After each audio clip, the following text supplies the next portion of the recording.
All right. Edgar, you can go on. I can see Nelson here. Is maybe you wait for the PS. Nelson, you can tell us the process, the petition. Imefikia wapi bwana? We are losing our assets as a nation. Tumefikia wapi? Thank you, Amerix, for this space. So I will just give a short update on this Jkia process that we began with Wakili Makano. I was hoping he will be here, but since he's not here, so we sent a demand letter to them asking them to make available all the documents of this deal that he's, it's just a takeover of JKI. There's nothing like PPP on this deal. And we've given them 7 days, so it will elapse sometime this coming week, and we will serve them with a petition, which we are currently working on. So the petition is basically to stop this process because it's illegal. They haven't followed the PPP Act, and they have contravened so many laws in the Constitution, and this thing should not be going on. And I was speaking to Wakili Makano today, and he was very positive that we will stop them at their game. So I just want to give also an update on the information I've received regarding this JKI heist. And one of the key info that I received was about a company by the name ALG Consulting Group. So ALG is a company contracted by KAA, and as you know, consulting groups are basically companies that are contracted by organizations to help them in deal making and things like this, just to conduct maybe feasibility study. So ALG came in and was actually paid in advance 160 million. I posted on my timeline, if you go and you will see. So they were paid 160 million in advance so that they can fast track this deal. But ALG, in their submissions and in the documents I have seen, also in their informal communications that I was able to see, they were saying there's so many red flags in this project. They don't understand why KA would still go ahead with it. And one of the red flags is so there's a report called the CSIA report, and in this CSIA report, Adani wants the Kenyan government, and I will read what they actually wrote to the Kenyan government, to KAA. They say, the concessionaire will carry out social impact assessment. Concessionaire is basically the Kenyan government through KAA. They will conduct an social impact assessment and due diligence on the project area and conduct consultation with the affected people before commencement of the project to reduce social impacts and risk of opposition. So they were already aware that there will be some kind of public uproar. They go on to say that the contracting authority, in conjunction with other government agencies, will be responsible for mitigating and managing any public opposition, protester actions, and associated site risks. So they were very much aware of what they were doing, and they had anticipated that when this thing goes public, that it's going to cause some kind of unrest, and they were warning the government that when this comes up, they need to be ready to deal with, this kind of unrest. But what they did not anticipate is that it will be before they conclude the deal. So this is what they never anticipated. So let me go back to ALG. ALG raised another red flag. They said that the capex refund that Adani Group wants after 30 years, they want basically a refund of the $2 billion. So in the previous documents that I had gotten, they were saying that they need about $1.8 billion to run the project. But after, I saw other documents that said they needed $2 billion now to run this project. And you need to understand that they're all talking about IRR. IRR means internal rate of return. So basically, they're saying in 30 years, they will require their capex amount back with IRR. So meaning, in 30 years, $2 billion now will be probably equivalent will not be $2 billion, which we are seeing now. It will be more than this. And also, the ALG group raised another red flag. They were saying, how can Adani Group ask for 18% equity on this project for Jkia? And they also said that on normal circumstances, people charge maybe 8 to 15%. Actually, it's 21%, but in the report, they had toned it down to 18%. So it doesn't really make sense why Adani would say they want 18% of Jkia after 30 years. Basically, in normal circumstances, it's either between 8 to 15% equity based on the negotiations.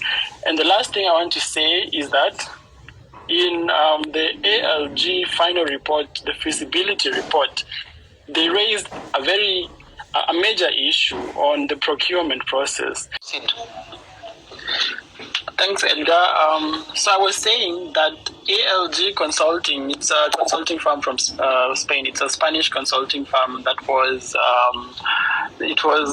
procured. They gave this job by KAA, and that job was basically to become the transaction advisor. But in the process, they saw major red flags in this project, but because of the interest they have with the money, they don't want to lose the project. It's been KAA has been their client for so long, since I think 2019. They've been making their Kenya aviation policies. They didn't want to lose this, obviously, so they just played by the tune. But I saw some communications where they were actually they were trying to advise the team to tone down on the wordings of these red flags, so that they don't look like very serious red flags, but they are super serious red flags. And the team was actually obviously asking themselves why KAA would actually go ahead with this project that has serious flaws. So before I was cut short, I wanted to read one of these red flags, and just to read verbatim of what they said in this report. In accordance with international best practice, we recommend using the competitive bidding procedure, which, through open competition, is the most likely to maximize the value for money for the contracting authority. We are not aware of circumstances which could allow KAA to procure the project through restricted bidding or direct procurement. Likewise, we are not aware of any privately initiated proposal for the project, and generally we do not advise to use such methods, as they deprive the contracting authority from fully benefiting from the competitive pressure and or can exclude bidders which have not been pre-selected by the contracting authority but would have met the qualification criteria to participate to an open bidding process. And last Sunday, I said in this space that there was two people who were interested, two companies, one from Singapore, one from Qatar, and we saw the work that these companies did in, for example, in Qatar. They have a beautiful airport. Singapore has one of the best airports in the world, but we wonder why they would go for a company in India which has questionable integrity. And that if you read the reports, the Adani Group has coal mining rights in Australia, and they have quote-unquote, a green climate company in India, which they use to greenwash, and their stocks basically go high because they're selling carbon credits, they're following all this net zero, blah, blah, blah. And then they use this company to get loans to fund the coal companies. So basically, this is a very crooked company. It doesn't make sense that they leave companies from Singapore and Qatar to go to India, to one of the most corrupt companies in India. This company has multiple court cases in India, and the cases are like money laundering.